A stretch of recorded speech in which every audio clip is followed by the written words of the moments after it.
Puji Tuhan, Bapak Ibu Saudara yang dikasihi oleh Tuhan, ketemu lagi dengan saya dalam acara Spiritual Breakthrough. Yang kali ini saya membawakan pesan Tuhan mengenai memulai hal dengan hal yang kecil.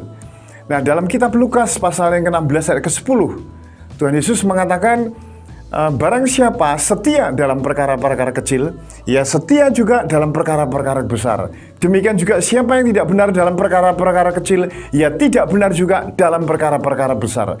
Bapak Ibu Saudara, perkara yang besar, pencapaian-pencapaian yang besar, penemuan-penemuan yang besar, keberhasilan yang besar, biasanya tidak datang dengan sendirinya.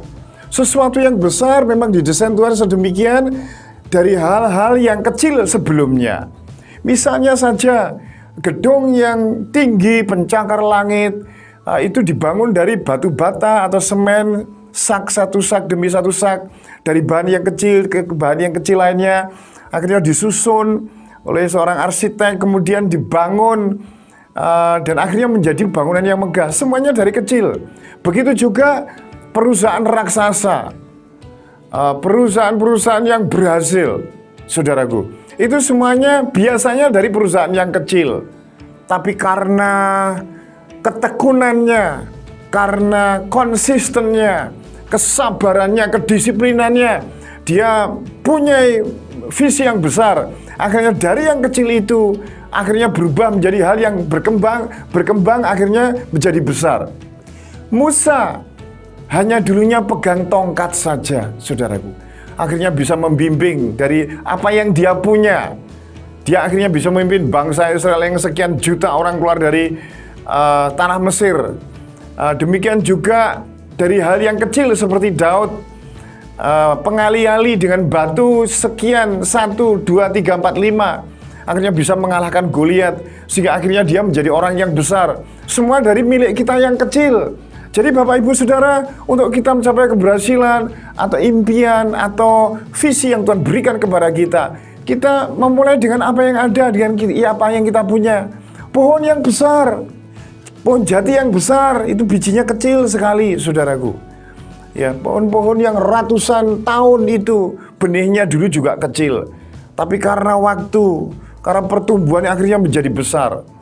Demikian juga berang-berang bisa menumbangkan pohon yang besar, bukan dengan satu gigitan, tapi dengan gigitan yang berulang-ulang, akhirnya tumbang. Ada juga sebuah batu yang ketetesan air setiap hari, setiap minggu, tiap tahun, setiap abad, akhirnya juga ada lubang di situ. Padahal air itu benda yang cair dan sulit untuk menembusnya. Tapi karena berulang-ulang dan terus-menerus, akhirnya sesuatu terjadi.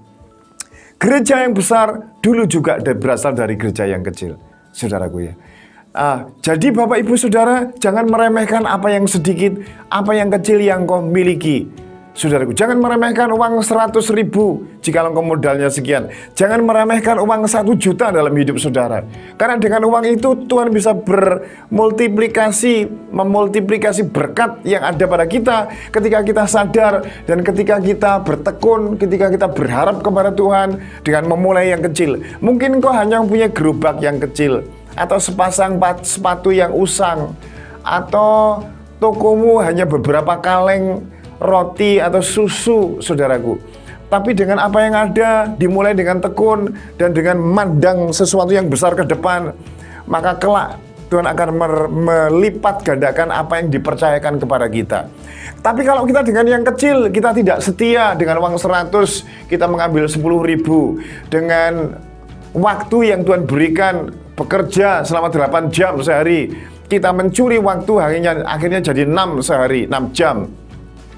Nah, itu kita meremehkan hal-hal yang kecil. Tidak disiplin, tidak rajin, tidak bisa dipercaya orang, tidak jujur. Ini hal prinsipal yang kecil yang menjadi fondasi keberhasilan di hari esok, saudaraku. Saya ingat ketika ada jemaat yang membeli tanah dan akhirnya bangun rumah. Itu bukan dari modalnya yang besar. Saya tanya, Bu, ini bagaimana? Bagaimana berkat Tuhan seperti ini? Pak Bambang, saya ini menabung uang recehan, tak taruh di black. Saya juga disemoni suami saya sebetulnya. Giopo ini untuk apa ini black-blackan kayak gitu. Tapi saya nyimpen berblek, akhirnya bertahun-tahun. Akhirnya saya bisa membeli tanah. Setelah itu bisa membangun, ditambah dengan berkat-berkat Tuhan yang lain, saudaraku. Saya juga demikian. Saya dulu bahasa Inggris saya itu 4 kelas 2 SMA. Tapi karena saya ingin pergi ke luar negeri, saya ingin menjadi misionaris, saya ingin melayani Tuhan di luar Indonesia. Saya nggak bisa bahasa Inggris saya 4. Tapi saya memulainya, akhirnya saya memulai dengan hal yang kecil. Saya setiap hari menghafal 10 kata-kata bahasa Inggris. Akhirnya saya ganti doa saya yang bahasa Indonesia, saya ganti bahasa Inggris. Akhirnya saya ngomong sendiri. Saya harus belajar speaking, listening, writing, reading, speaking. Setiap hari tanpa guru karena tidak punya uang, les nggak punya uang. Beli buku-buku bahasa Inggris tidak ada, tidak seperti sekarang, saudaraku. Aksesnya banyak. Dulu saya mau ngomong juga nggak ada di Trenggalek, itu namanya turis sehingga nggak bisa praktek, saudaraku. TV juga nggak punya, harus ndampleng ke tetangga atau ke alun-alun yang waktu itu disediakan Pak Bupati Trenggalek. Jadi tapi saya bertekun tiap hari saya berbicara, saya ngomong, saya lihat grammarnya, tata bahasanya, kata-kata baru. Akhirnya sekian dalam waktu 2-3 tahun, saudaraku, lumayan bahasa Inggrisnya. Akhirnya ketemu dengan orang barat, ngomong dengan mereka, dikirim ke luar negeri, akhirnya bisa. Ya sedikit banyak bisa khotbah bahasa Inggris, menerjemahkan bahasa Inggris, menerjemahkan buku-buku, dan akhirnya menjadi berkat dari hal yang kecil. Tidak punya fasilitas, tidak punya apa-apa, hanya keinginan yang besar untuk mengembangkan hal-hal yang kecil yang kita punyai, saudaraku. Jadi Bapak Ibu Saudara, kalau engkau sekarang punya rumah yang kecil, modalmu kecil, dan engkau juga kepandianmu terbatas, jangan engkau berkeluh kesah, jangan engkau melihat orang lain dan cemburu dan iri. Akhirnya timbul pikiran-pikiran yang negatif yang juga merusak diri kita. Tetapi syukurilah, mulailah dari hal yang kecil, setia dalam hal yang kecil. Mungkin itu pelayanan di Komsel, mungkin itu membagikan Injil kepada orang lain, mungkin itu mengajar guru sekolah minggu, saudaraku. Usher, apapun yang Tuhan percaya dalam pelayanan, saudaraku. Sosial, pembangunan, dan seterusnya. Dan yang lain-lain yang di luar. Di sana yang dipercayakan saudara sebagai seorang karyawan atau perawat, sebagai seorang anggota polisi, TNI, atau sebagai seorang pekerja bangunan.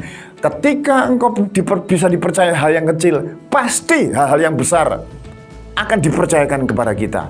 Tetapi kalau kita tidak bisa dipercaya hal yang kecil, bagaimana mungkin kita akan dipercaya hal yang besar? Kiranya hal ini akan membangkitkan Bapak Ibu Saudara untuk tidak menyerah, karena Tuhan merancang kita. Yeremia pasal yang ke-12 29 ayat 11. Sebab aku ini mengetahui rancangan-rancangan apa yang ada padaku mengenai kamu, yaitu rancangan damai sejahtera dan bukan rancangan kecelakaan, untuk memberikan kepadamu hari depan yang penuh dengan harapan. Tuhan tidak membuat engkau tetap kecil. Tuhan tidak ingin membuat engkau menjadi orang-orang yang biasa saja, tapi Dia ingin memberkati hidup saudara dan saya dengan dipercayai hal-hal yang kecil. Dengan dipercayai hal yang kecil itu, kita akan naik ke level yang atas dan yang berikutnya.